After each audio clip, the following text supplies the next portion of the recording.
From a distance, the Texas plains looked flat and featureless. Looking closer, he saw dips and small valleys with plenty of room to hide Indians.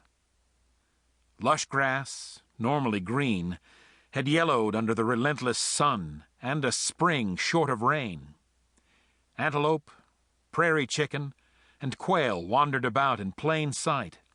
A hunter's paradise. Dixon grabbed his hat as he was caught in a sudden gust from the southwest. The wind blew constantly on the plains. Some days it was only a breeze. Others, a moaning, wild thing able to topple a man. Satisfied he could easily find his way back, he turned the gelding home, eyes scanning the land for sign of movement. There probably wasn't an Indian within 100 miles of where he sat, but a man just couldn't be too careful. The next morning he stared into the campfire, his sharps cradled in one arm, a buffalo robe draped over his shoulders against the chill. One bullet, one buffalo. That was his goal. Dixon realized the goal was unattainable. Even the best marksman he'd ever seen missed. But the effort improved his aim and forced him to be patient. "My God, I'm as stiff as a bloody piss-proud cock." "Morning, Charlie," said Dixon. Armitage shuffled into Dixon's line of vision and sat by the fire, shivering. "Nice robe, Billy. Seems to be colder here on the plains." "Nothing to stop the wind."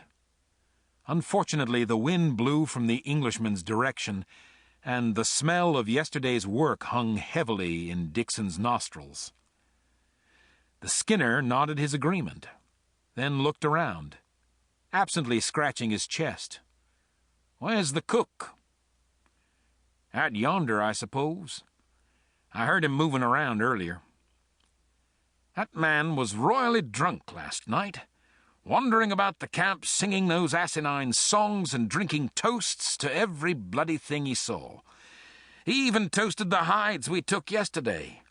Bloody fool probably passed out and has been eaten by wild animals."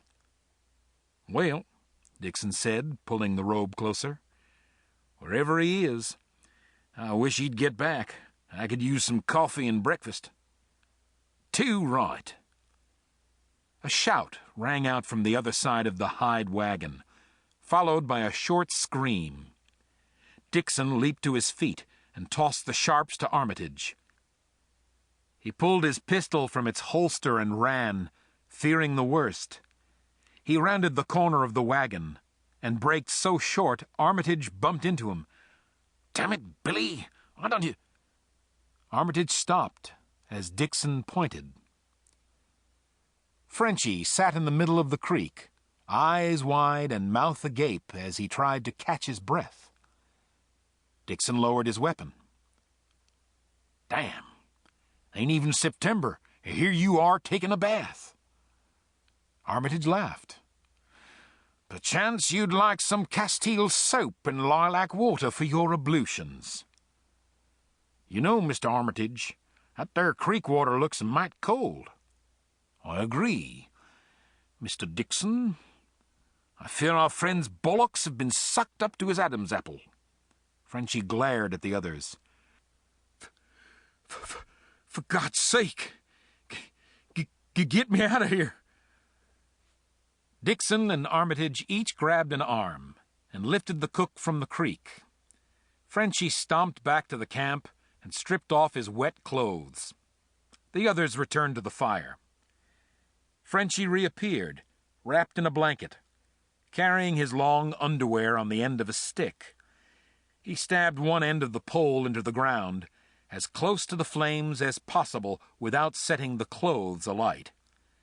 Huddling beside his homemade clothes hanger, he pulled the cork out of a bottle of gin and took a long drink.